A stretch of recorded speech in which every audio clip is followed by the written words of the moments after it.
Okay. All right. Welcome back to another episode of the Dr. Money Matters podcast. My guest today is Dr. Ben White, a radiologist in Dallas. Dallas, right? Right. Right. Who's got a blog that's been out for a while. You may have heard him recently on the White Coat Investor podcast, and he's had a blog that you talk about various topics. But one of the things that you have really talked about recently is student loans, and you've actually written a book about student loans. So let me ask you a little bit about that. Why write a book on student loans? The short answer is that no one else had. The longer answer is that, so when I graduated medical school in 2012, it was kind of the first time I had to really think too seriously about money and what to do about loans. And back then, when I first started trying to handle my own, the information was extremely spotty on the internet. So if you had a complex question and you Googled it, you got nothing. Right. Just nothing. And so I basically tried to answer my own questions. And because of when I graduated, I was kind of first party to all the modern developments that have happened in the past decade with regards to the different repayment plans, PSLF, private refinancing, getting on the market, all that stuff. And so I've just had a good opportunity to try to provide value for people by talking about those issues. And so that's why I wrote about it on the blog. And then after a few years, I felt that it would be useful for people and a good exercise for myself to combine all that into a book. And I thought it'd be relatively straightforward. And it wasn't very straightforward. It was a ton of work, but I'm glad I did it. And so that's why I did it. Okay. All right. And you're absolutely right. The information, obviously now, I think more and more people are used to going online to get the information. It's weird to think that just 7, 8 years ago, it wasn't as common. And when I first came out of the Air Force, uh, it was similarly, and I think I started practice around the time you must have graduated from med school. But there wasn't that much information out there, and the public loan forgiveness program actually started, I believe, in 2007. But most of my colleagues from residency and so had no idea about it. They had no idea that it even existed because there wasn't very much fanfare when it first came out. Obviously, now people who are out, it's part of their strategy. But I'd say for the first 4 or 5 years, it existed, but no one really knew what it meant for doctors. So it's useful that someone like you, who's just looking for information, decided to actually put it down on a blog form on paper to do that. So let me ask you this. Let's just kind of go to the basics here. Like I said, it's been a while since I've been in med school. So, I'm not super aware of all the programs. So what are just the basic types of student loans that are out there now? So things have gotten more simple over time. So nowadays, if you're a graduate student, which medical students are graduate students, basically your only option from the government is what's called a direct unsubsidized loan or a direct plus loan. Mm-hmm. And so essentially the plus loan is for when you borrow lots of money and the regular loan is for when you borrow less money. And so the rate of the plus is plus 1% interest rate. So it's 1% higher than the regular smaller loan rate. Mm-hmm. And so if you are, at a state school, you often get by just borrowing regular unsubsidized loans, which are kind of usually in the 6% interest range these days. And then if you have to borrow a plus loan on top of that, it'll usually be kind of in the 7 range. So when I graduated medical school in 2020, my loans were at 6.8% and the plus rates were at 7.8%. Okay. So it was quite high overall. And they're still at that rate, or that's the rate that you get when you go from the government, then people refi later, right? Correct. So, I mean, most of the writing you read online is written by people who have relationships with people with private refinancing companies. And so a lot of the writing is kind of focused on refinance because that's where the money is for bloggers and for websites. And so, so private refinancing companies can offer lower rates. And so they often do. And if people are, actually paying their loans off themselves as opposed to going for a forgiveness program, there's a lot of money that you can save in doing so. Obviously, if you do that, then you are no longer a holder of a federal loan with all the protections and benefits of that process. And so it's definitely not a decision to be taken lightly, but it's something that people do. I've done it myself. Right. And nowadays with the rates and private refinance, it kind of depends on your term length, your loan amount, and your credit score, what kind of doctor you are, all that stuff like that. So it varies a fair bit. Currently, if you're looking at a 5-year loan, you can get down into the 2s, low 3s, probably right now, depending on if you get lucky or not. but rates can be anywhere between kind of the low threes to the high sevens for private refinancing, depending on what your package looks like. Okay. Okay. So if you're a medical student graduating now, you're starting residency. Um, During residency, you don't want to refinance. Is that right? Just because you want to try to stay in the loan forgiveness path, just to give yourself that option. Now, later on, you can change, correct? Yeah, in general, yes. I mean, if you are very fortunate and you borrowed a very small amount of loans, right? So let's say you borrowed 20, 30, $40,000, Mm-hmm. you're never going to get your loans forgiven, right? In which case, by all means, you can refinance it earlier. There are companies that will refinance residents, even if they have a kind of a poor debt to income ratio. Mm-hmm. And so there are options for that. But in general, if you're an average student kind of with an average loan debt, right? So you owe somewhere in the neighborhood of $200,000 or more, then in most cases, you want to stay on the federal plan, both for the fact that you might want to go for loan forgiveness, but also because in general, you don't save money in the upfront. And the reason why is that in general, if you play your cards right, consolidate your loans on graduation with the federal government, because you didn't make any money during your fourth year medical school, or you made very little money if you had some extra side job, because the income-driven repayment plans are calculated on last year's tax return, it means that your intern year, you basically have $0 payments. You pay nothing. So even though you're in the federal plan, you're making qualifying payments. Mm-hmm. Those payments are actually zero. So you can always pay more if you wanted to, but you probably shouldn't, just in case your loan's forgiven, in which case every dollar you spend extra is a dollar you wasted. But so your first year out, your loan payments are very low. And if you're in what's called the repay plan, repay has something called an unpaid interest subsidy, which means that half the interest that accrues in your loan that you don't cover with your calculated monthly payment is forgiven, which means that if you have a $0 payment, your effective interest rate is half of what the sticker rate is. So there's basically no company that's going to get you as a resident half of the federal rate. Not going to happen. So you wouldn't even save money your first year in almost any case, just because of the way that math works out. So even if you were a low borrower who planned to pay their loans off themselves, you probably still save money just sticking with a federal plan up front and then switching later on.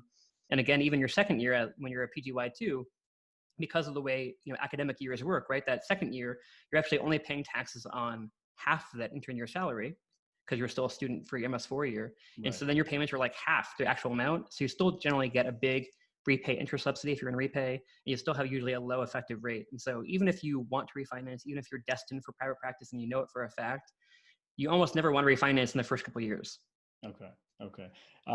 That's really good advice, because I think most people, most residents, if they're typical like I was, you have no idea where you're going to end up. And, you may know once you've been working for a few years in residency, you may find some mentors which kind of guide you in direction. But it seems like more and more people are doing longer training periods. So for many of us, you're a radiologist, I'm a radiologist. Halfway, even without fellowship, you already hit that halfway point for the 10-year forgiveness. So, and many of us end up working. I'm an employee of a nonprofit hospital, so you can continue to kind of get to the loan forgiveness part.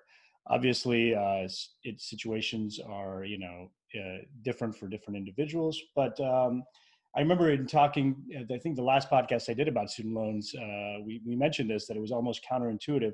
The people who are in the longest training programs, so the specialists, the subspecialists, and ultimately they end up with higher incomes, but because they make so many years of payments in the reduced resident or training rate, it almost behooves them to not refinance. You're better off, trying to get this.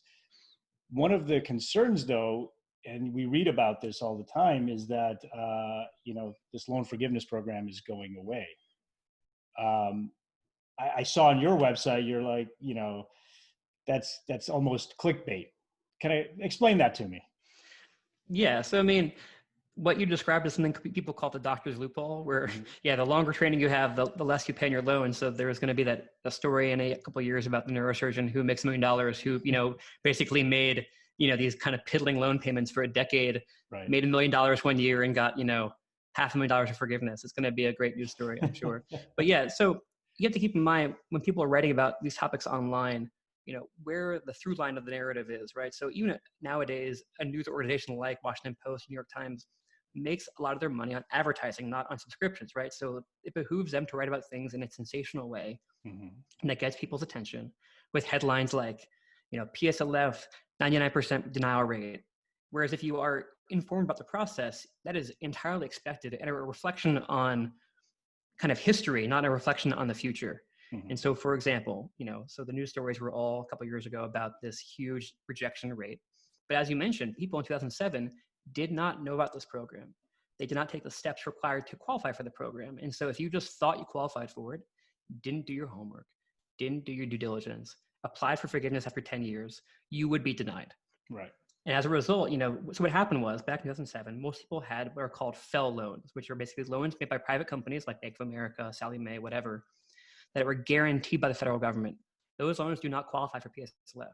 Only direct loans, because direct loans are directly given by the government, are forgiven by the government. You don't want the government to subsidize private company profits any more than they already do, right? So those loans don't qualify. So everyone who was able to qualify those first couple of years would have had to be very proactive and take the step of consolidating those loans ahead of time, being very proactive. Most people did not know how to do that, so they didn't do it.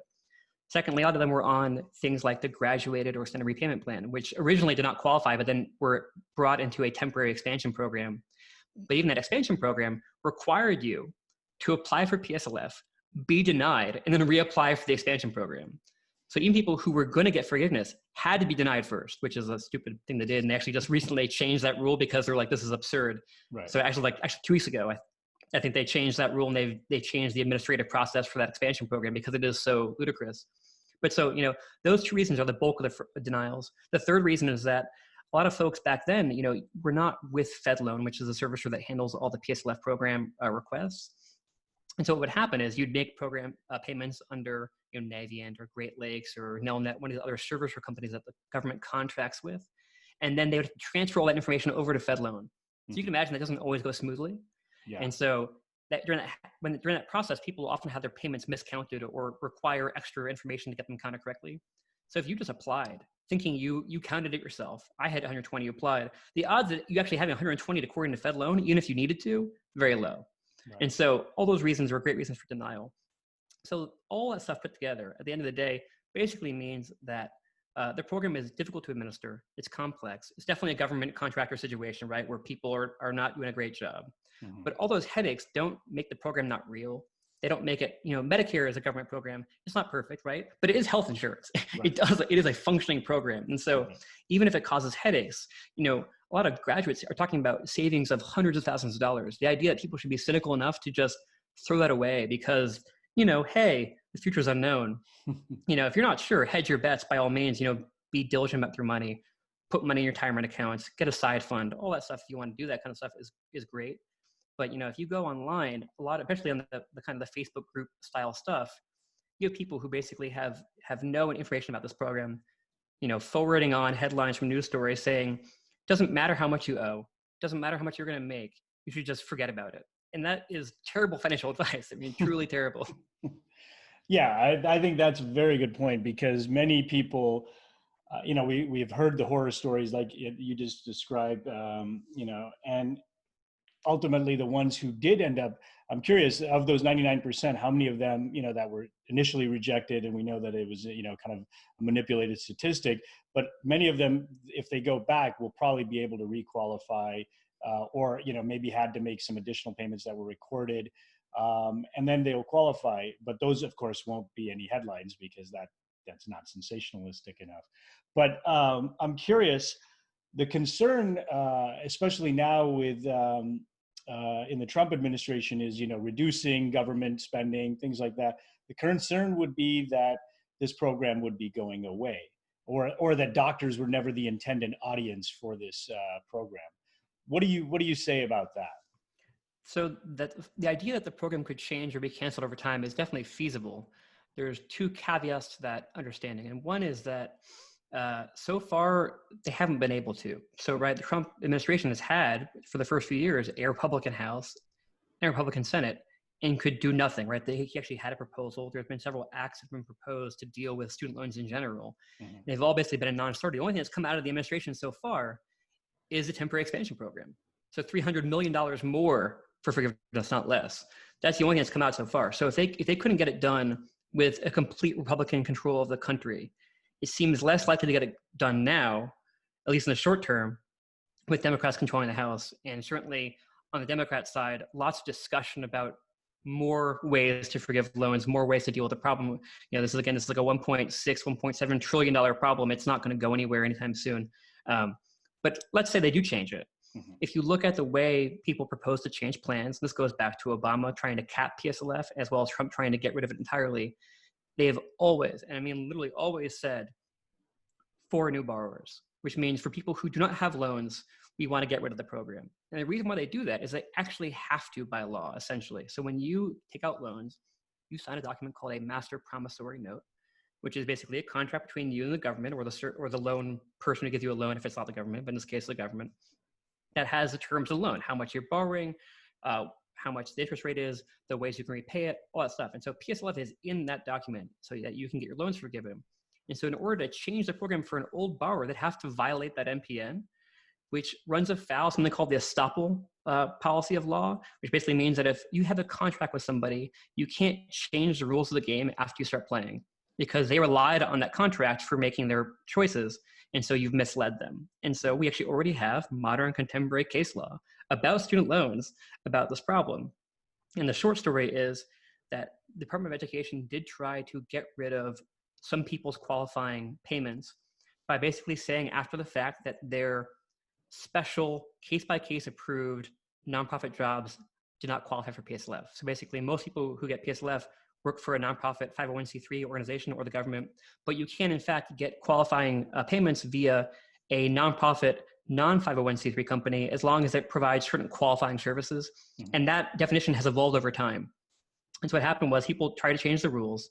The American Bar Association, so the lawyers, sued them for doing that. And in basically every case, and it gets kind of complicated, but the long story short was they basically lost because you can't do that. Even the federal courts themselves basically said, you can't change the rules after people are playing. The rug cannot be pulled from underneath them. So you can't do that. So that was a very small number of people affected. So imagine the scope of the problem if you try to say, all these people who've been working in public service, the teachers, the nurses, the doctors, who've been doing these jobs for a decade, under the understanding that they would have their loans forgiven. Now they don't, doesn't work. That would never fly. And we already have modern contemporary case law saying that's not going to happen. And so I think people who are currently in medical school, who are currently borrowing loans, have basically nothing to fear from the program going away. I think, again, if you're in college, maybe, because I think you could argue that, at least each school is different. Right. So maybe, you could say, okay, if you're in college and I change the law now, well, you're still in school and you're still like an old borrower, but maybe med school can't be forgiven because it's a new school. Right. You haven't made the choice yet. Right. That would be probably a plausible scenario. But if you were already in school, even Trump's proposal said, you get to finish your schooling and qualify for the old plans. And so there really is no danger, from my reading of any of the information, for people who are currently holders of federal loans that they should be scared about the program going away. If you're in the process, you're in the process. So even if you're in first year med school, you should be okay because Correct. you started taking out loans now. Even they can't say, okay, this year's school is covered, but starting next year, you're not going to be forgiven. Exactly. So that's what Trump's plan proposal said. And it makes sense, right? Because if you said, I'm only going to go to medical school because I know I can get it forgiven. They're like, aha, psych, now you can't. Right. Well, then they've kind of doomed you, right? You've already started a field of study. You've already borrowed money. And so because of that logic, which is in fact logical, you can't change the rules. And so there really is no evidence that anyone, anywhere has ever proposed changing the plan for people who have already borrowed money to complete their course of study. Okay. That's a very good point. And I think it's one of those things that, I mean, you talk about the $300 million expansion, that seems to be literally it would only cover one medical school probably. But the reality is that, this is going to be a massive consideration for people in continuing employed practice or, hospital-based practice, nonprofit practice in the future. Because, a lot of people, like 200,000, I think you said is the average, but, we talk to medical students all the time who have $300,000, $400,000, $500,000 loans. Dentists have, $600,000, $700,000 loans I've heard of. So it's going to be a massive, it already is a massive issue. It's something that's being discussed in the election cycle now, but it seems like it's only going to get bigger. The question that I would have for you, though, is if you are going to start medical school, you haven't started yet, but you're going to go to medical school, what kind of advice would you have to, to minimize your loan burden? Yeah. Tell what we would say to the parents of high school kids right now, or, kids in college who are thinking about going into medicine or healthcare. So there are several kind of layers of this. And so one of them is, let's say you're already in school. What can you do when you're in school just to kind of help things out? Mm-hmm. And so one is, it's not monopoly money, right? So everything you borrow, if you don't get it forgiven, which, you don't know what kind of job you're going to have. I always tell medical students that, just like everyone who's pre-med doesn't go to med school, everyone who thinks they're going to do ortho doesn't do ortho, right? Everyone changes their mind over time. If you'd asked me as a first-year medical student what I was going to be, I would have told you I didn't know, but it would never be radiology. And here I am. So obviously I was wrong. And so people need to understand that their plans are just plans. They should not put all their eggs in one basket. So that's one thing. And so, borrow what you need, not what you want, right? It's not a salary to spend all of, it's a loan. Right. And so that's a big part of it. Another thing people sometimes do, or usually do, is take all the money that's allotted to them from their cost of attendance and get the whole thing up front at the beginning of a semester, even if they don't actually need it. And so with an unsubsidized loan, which is what you get in grad school, that accrues interest beginning on day one. So if you borrow the whole amount in, let's say, August and then January, you're paying that full amount of interest the entire time, even if you only needed a couple grand every month because of your lifestyle. And so if you actually can delay disbursements and say, hey, I only need a little bit right now, I need more later, talk to your financial aid office at your school about what they can do for you. But in general, you can kind of borrow money intermittently throughout the semester as opposed to all up front, and you're paying less interest over the course of the 4 years because you actually had the money for less time. And that can save thousands up front. So that's always helpful. People never do this. It's kind of a pain. No one knows about it. I write about it all the time. And I didn't know about it. Do the schools know about this though? Are they good about this? They usually are. In fact, looking back, my school officer at my school when I was in med school actually recommended this. And I didn't take it seriously back then because I was, naive. Right. And I didn't think about it too hard. But in fact, something that they promoted, and I was like, whatever. And then I did the math, later on when I was writing, and I was like, oops. So, there is that, right? I'm definitely not a flawless person. I am guilty of all the same mistakes everybody else does. But so that's another thing people should do. Okay. In terms of, the earlier stages, right, is what kind of school do you need to go to? What kind of things do you want to do? So I think a lot of folks, especially for college, coming from high school, people love to chase, the pedigree and love to have the big name, the private school. I would say personally, from at least my personal experience, my personal opinion is that medical school is more homogeneous than college is. And that at the end of the day, everyone has become so standardized now with the step exams that, most students now are learning basically via correspondence, right? Taking, online courses and anti-flashcards more than they are actually attending lecture.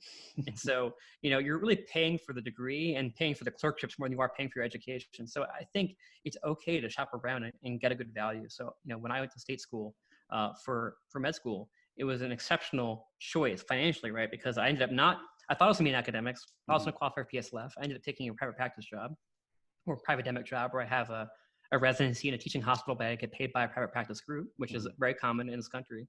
Right. And so, lo and behold, my plan of having loans forgiven was wiped away. But thankfully, my debt is not so bad because I went to state school. So it makes a huge difference to do that, especially if, your parents pay for college, you're paying for med school, that's where it matters for you as an individual. Those are all things that you can think about. And then, of course, there's just the issue of what kind of doctor do you want to be, right? And it's sad to say, but it does make a difference how long your training is if you're getting loans forgiven, as well as how much you get paid at the end, right? So, for better or worse, there are some issues there to consider. And so, if all things are being equal, you like two fields the same, but one of them pays way better, has a better lifestyle, then maybe consider that field. I mean, it's sad to say, but it's an important consideration. Right.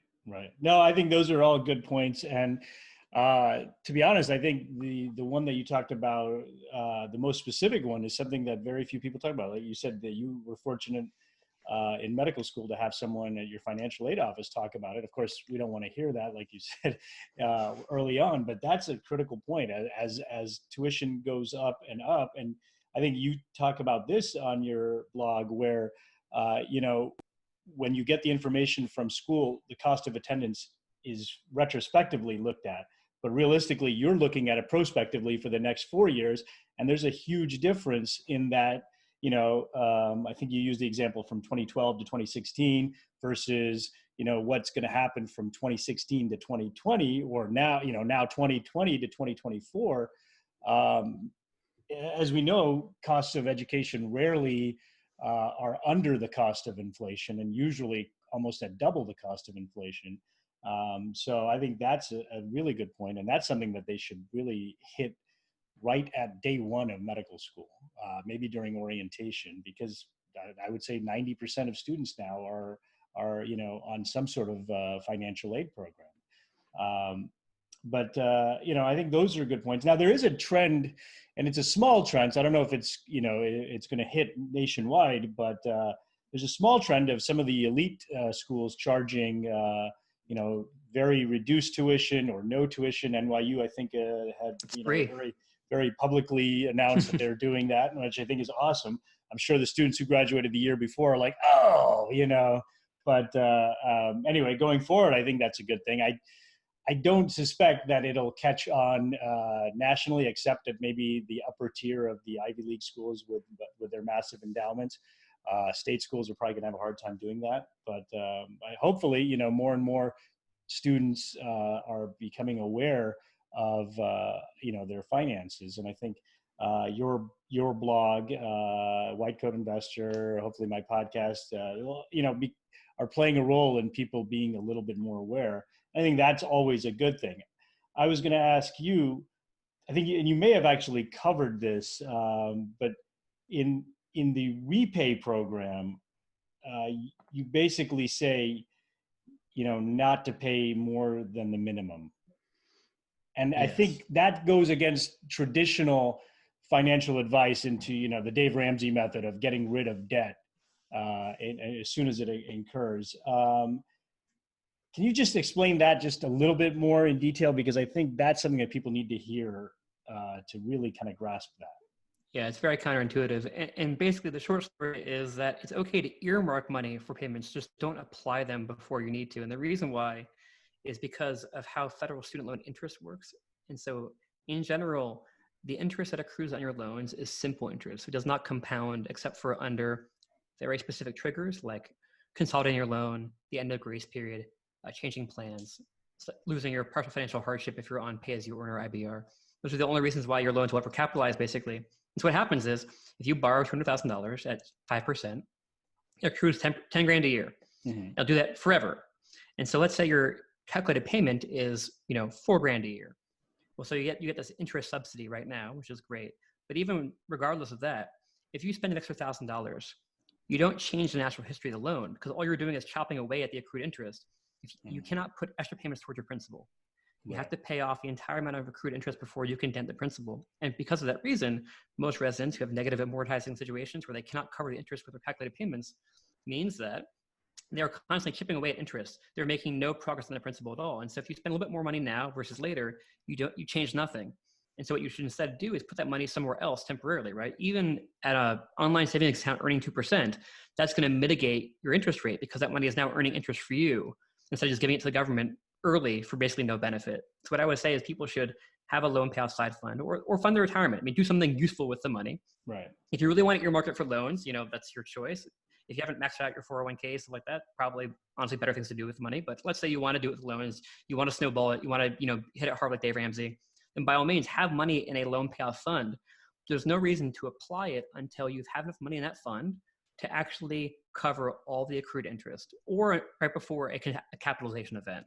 And then at that point, apply it all there and get it done there. I mean, yeah, in the grand scheme of things, if you earn 2% interest on, your savings account, you're not going to, make tons of money. Right. Again, it's kind of funny. People are really interested in talking about, expense ratios on Vanguard, up the wazoo for like hours and hours. Right. And they don't take kind of these more simple, honestly, more, valuable steps up front to deal with the other issues, right? So, I mean, the absolute value of some of these changes is low, but some of them is really high. And so for repay, especially, if you don't have an emergency fund and whatnot, it's like, don't struggle to put money towards interest. It's accrued. It's not going to do any good for you right now. And that money could either be earning interest for you or at least keeping you asleep at night. I think that's a really good point. It's absolutely something that people don't think about because it is counter. And,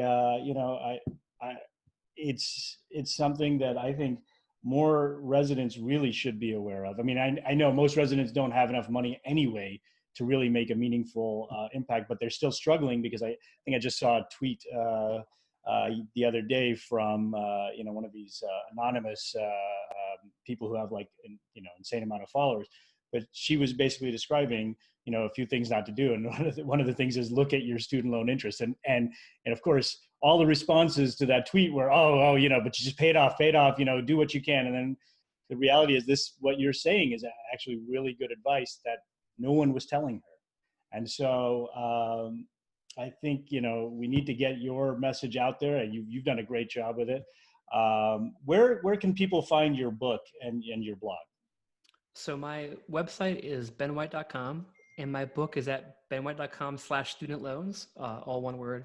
And so right now the book is available in a lot of different ways for you, because my goal is basically to reduce all possible friction against people educating themselves about the I'm going to topic. say this right front. You've made your book free. It's free. And so you can still buy it if you want to. You can buy it on Amazon and I get money, which is great. You can buy a print copy on Amazon which is great. You can buy it from iBooks, whatever. Right. Or you can download it from my website. You just go to my website and download either the PDF file or an EPUB or MOPI file for Kindle, whatever format of ebook you want, you can get it from me. Okay. And then if you don't want a download copy, you don't want to talk to a stranger on the internet, you don't want anything, the entire text as of this past month is now, as of January 2020, is now totally available online as well. So you can just go to that website, that URL, and just read all 45,000 words of the book. You can scroll as much as you want to. You can share a chapter with a friend, whatever you want to do. I'm just trying to make sure that people have the information, because if you go on Facebook, which I don't do very often, but if you do, I have never once seen the crowd answer a student loan question correctly. If there ever is the correct answer in there, it's usually drowned out by people who are giving the wrong answer or giving the easy answer, which is, refinance, pay it off 2 years, you live with your parents, whatever, which is, again, not always wrong, but incomplete and potentially misleading, right? And so if you have this big, reverse mortgage, right, this brain mortgage to deal with, reverse nest egg, this big stack of money you got to deal with, the idea that you're going to get your definitive answer about your plan from a tweet or Facebook post is this is really important. Maybe it requires more than 30 seconds of time. Right. So, in a way, it sounds like you're advising, not advising, but you're saying that there is a role for these people who are out there who are student loan experts. I mean, you yourself have gone very in depth and analyzed the issue, but there's people out there who that's literally their job. And so, not necessarily that they're guiding you towards refinancing with a specific company, although they may end up doing that. But in general, they're looking at your situation. You think that's worth it? Pay a few $100s to someone to kind of analyze that? It depends. It depends. I mean, part of it has to do with your comfort, right? Same thing is true with all financial advisors. If you don't want to take any time to deal with it, if the idea of reading a book about finance makes you uncomfortable or gives you the heebie-jeebies, then obviously, then sure, it's probably important enough to make sure that you're doing the right thing. If your situation is kind of complicated, again, if you owe very little and earn a lot, then you're probably just going to pay it off as fast as you can, in which case, great, just refinance and do whatever. But if you have, a more complicated situation, you're not sure if you should loan forgiveness or not, or if you're considering the 25-year forgiveness built into IDR and stuff like that, then it can be helpful, I think, especially if you don't want to do the diligence yourself. What I would say is that not all these people who do this for a living are that good. And even if they give you good advice, your life will change over time. And so not everyone who gets this advice should have the same plan throughout their entire process, even if they otherwise would. And usually it's a kind of one-time or short-term question and feedback session kind of thing. And so you should still know enough to know if your advice is good, if what you're getting makes sense, and know enough to know when something may have changed for you. Because ultimately, none of these people do your job for you. They tell you what to do, do this plan. They don't tell you, as a kind of a life coach, what to do week in, week out, every month, how to handle your pay raise, stuff like that. I mean, you kind of have to know stuff yourself, even to at least some degree. And so there is a role for it, I think. Obviously, I wrote the book because I think people should do it themselves, at least be able to do it themselves. And certainly, I think a lot of residents, even though maybe a good investment, don't have the money to do it. And a lot of people I know who do this kind of stuff with the student loan planner type people is they do it when they're or starting attending hood or whatever, but that's already years in the process, and you may have already made kind of critical mistakes. Right. And so really the best time to know this information is when you're in medical school. Yeah. before you do anything. I know it's the kind of, it seems in advance, but it's actually not in advance. It's really right at the heart of the time to know it. No, I think that's critical, and I think that that's one of the most impactful things that you can do. Like we said, getting good advice right at the beginning of medical school or during medical school is important. I mean, obviously, we're learning medicine, and that's the primary reason we're there. But there's a lot of push towards increasing financial education in medical school, and some of it I think is obviously useful. This being probably the number one thing that you can learn, because it affects almost everyone who's in medical school or any kind of graduate school, more so than maybe thinking about contract negotiation or health insurance payer details, because that's stuff that you're going to be learning, probably not affecting you directly until you're near the end of your residency. So I think that the student loan thing is incredibly important, and I commend you for doing all this work, really, out of the goodness of your heart. I mean, yes, you've got a book, but you're offering it free. And if people pay you, that's awesome. And it is a little more convenient to probably buy it from Amazon, but you're giving everyone the steps to do it for free. So I want to thank you for that. And I think that we can't get this information out enough. So keep doing what you're doing. So now that you've kind of conquered the student loan thing, because you blog about a bunch of other things, what are you looking at next? So I'm currently working on another book, and this one's kind of more of a medical school book itself. It's called "You May Hate Med School, and That's Okay," and it's kind of part how to and part kind of philosophical look at the medical education process, both from a historical and practical perspective, hopefully to get people to both get through med school and not hate it, right? Obviously, but also to have a critical eye as to how we are and why we are doing what we're doing and how we can do better. I think a lot of people have complaints about the process when they're in medical school or when they're in residency. And they finish that step and they just forget about it. They just drop it. They're like, whatever, it is what it is. Right. Or even worse, they kind of internalize all the negative things as being important parts of why they are what they are. Kind of the hazing rituals get perpetuated. And so in writing the book, I'm hoping people will kind of just get a little bit of a nudge to not do that, right? to keep their eyes open and keep their understanding about the process open so they can do a better job with the next generation. Nice. Well, let me ask you this.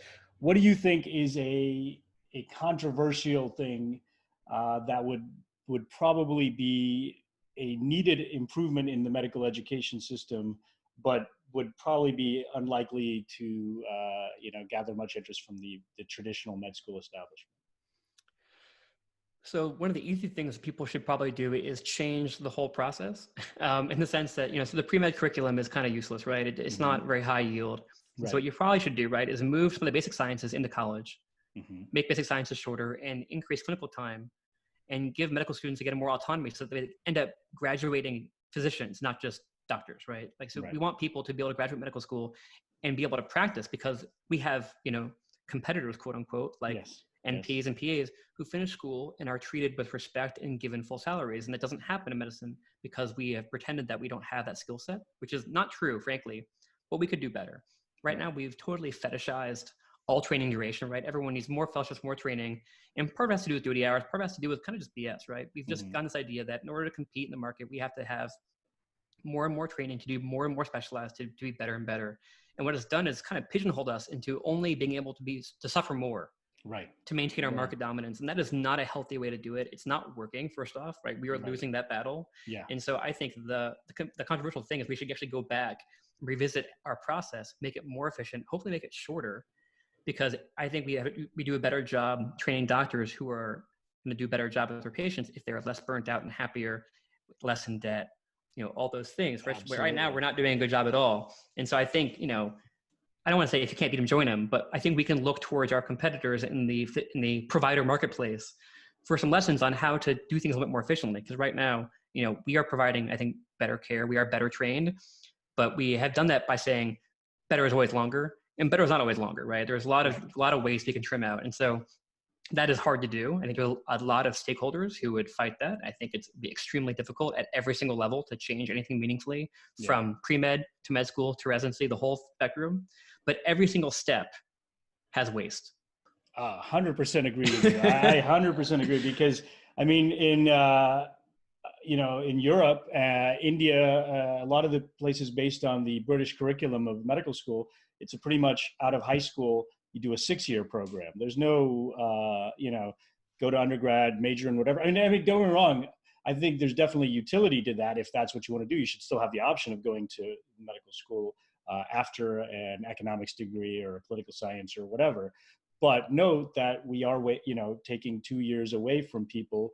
If you knew out of high school going in, you could do the pre-med curriculum, the 2 years. I mean, we have some 6-year programs in the US anyway, but, and they graduate very good doctors. I know many of them. So it's not, they're just 2 years younger.